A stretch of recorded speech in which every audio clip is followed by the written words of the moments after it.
This class will be concerned with the learning curve theory. The idea of the learning curve was developed back in 1925 by Theodore Paul Wright.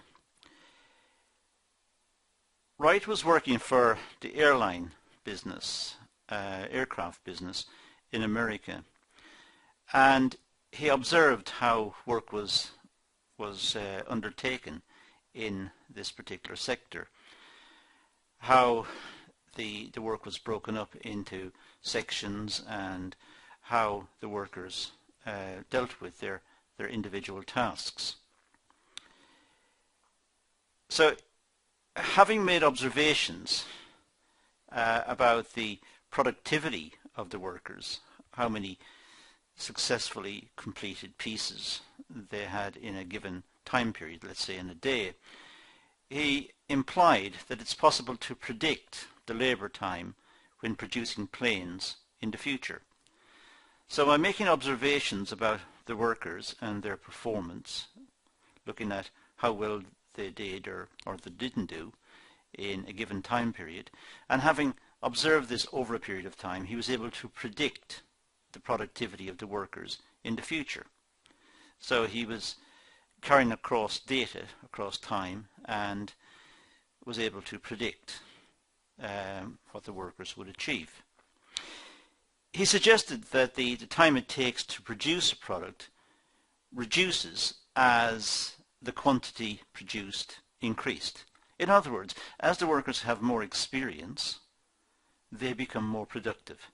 As they do the same task over and over, they become more skilled at doing the task, they become more adept and they have more ability to deal with the issues that may arise, any problems that arise.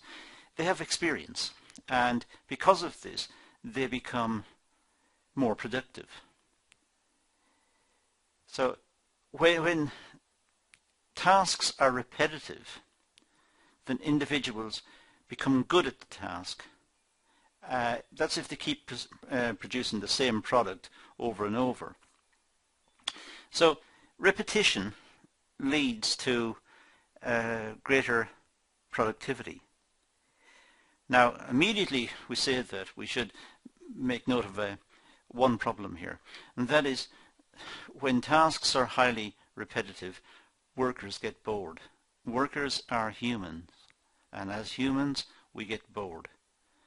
So there is a downside to this.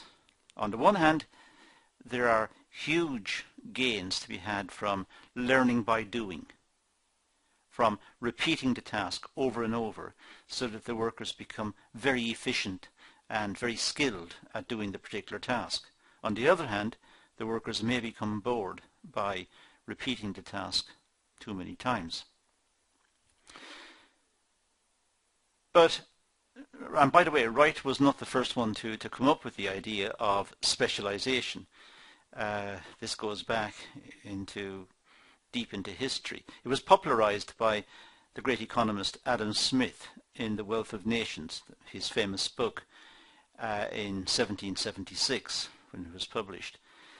But in fact the idea of specialization goes way back into history, and we're not quite sure where the whole idea started from. But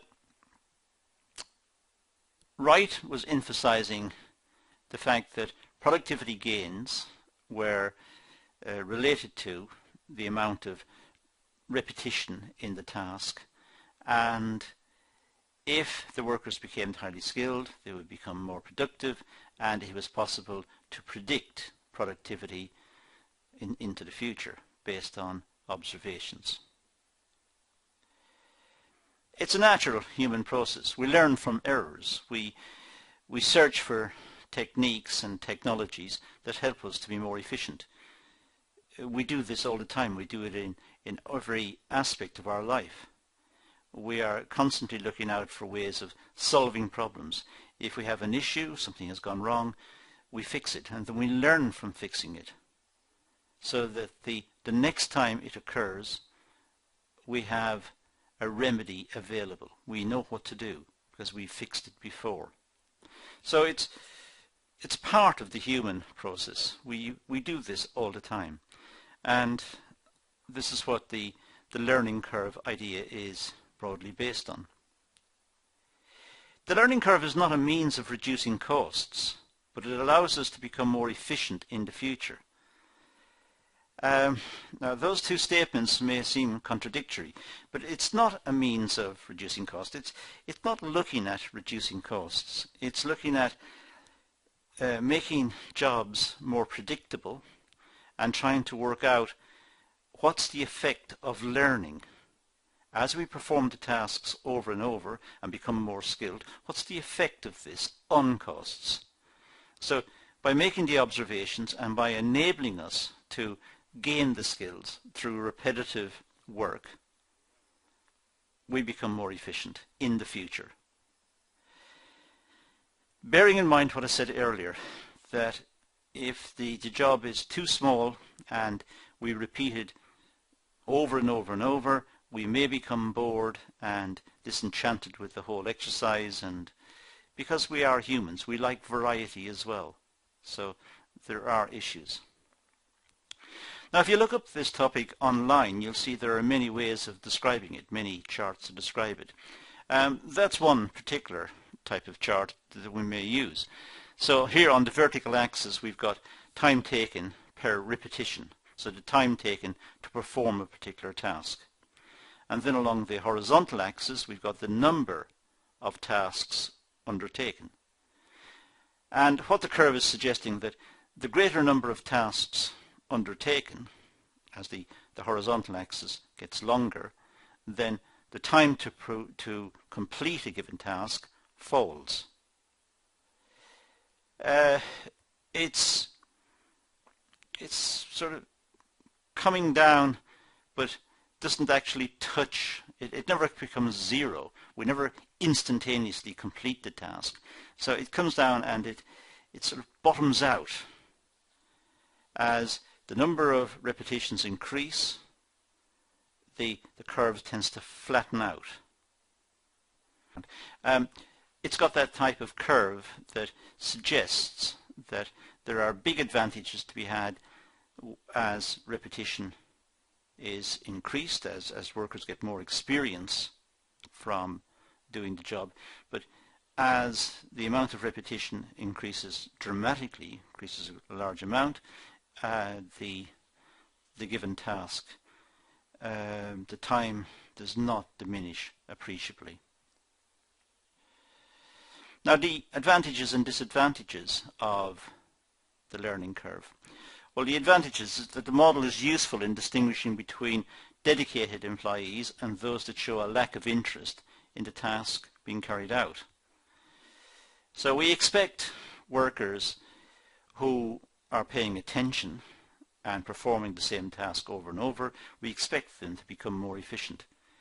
If workers are performing the same task over and over and not becoming more efficient, then perhaps it indicates something about the approach of that worker to the task. It's a process of filtering out the weaker candidates. Therefore, there is less time wastage. So we know what to expect from workers who are skilled in a particular task and have done it many times over. We know what they're capable of. And if they don't achieve that target, we know that they are doing something wrong, or perhaps not applying themselves completely to the task. There's also a consideration of employee level of satisfaction. As I said, the more challenging a task, the higher the level of satisfaction. If a task is very simple and very straightforward, people will get bored. They're doing a small task over and over and over, the chances are they will get bored.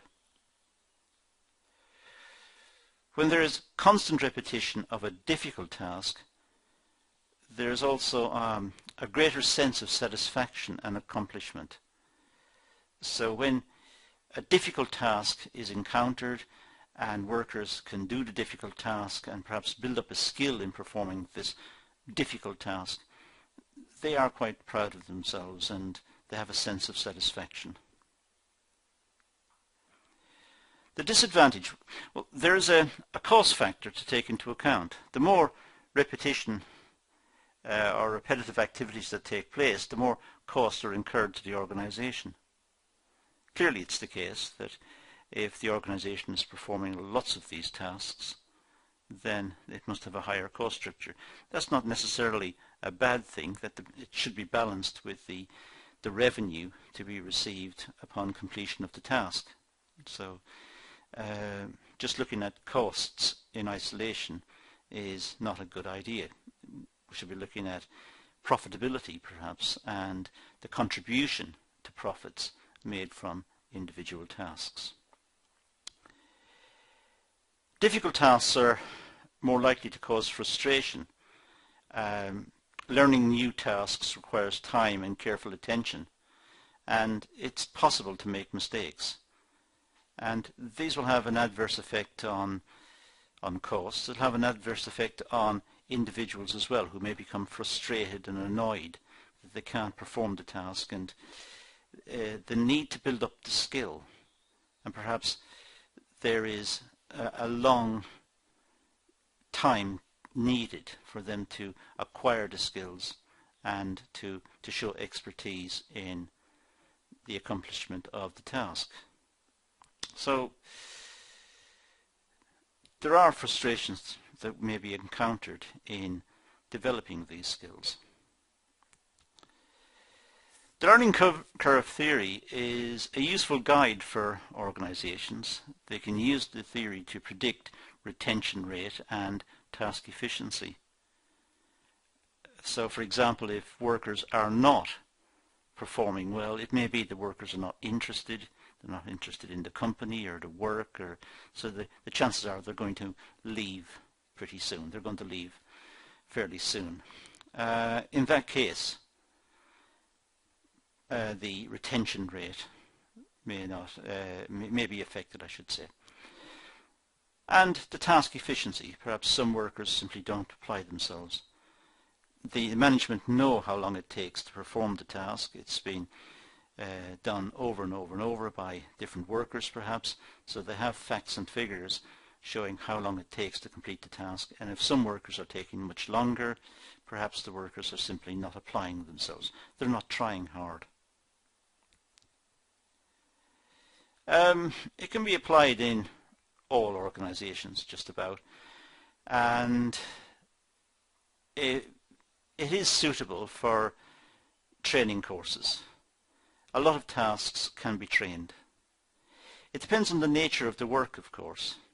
If the work is highly personal and bespoke, the client wants a particular product produced in a particular way with particular attributes, this technique is not of any use. But if it's a standard product that's produced over and over, then organizations may use this approach to work out likely productivity, and also perhaps have training programs just to train the operatives, to train the workers, the employees, to perform this task efficiently, so that the workers learn how to do it properly. The workers receive new information and then learn from errors, and also correct the errors, and thereby they become more efficient. So it's a learning process for the workers. That's all we're going to do on this one. It's really a short discussion related to repetitive processes and the division of labour and learning by doing. These types of concepts all come together in this type of talk. So if you're looking it up, you might want to look up division of labour, advantages and disadvantages. You might want to look up learning by doing, and you might want to look up this idea of the learning curve itself. But that's all we're going to do in this session, so I'm going to leave it at that and say thank you for watching.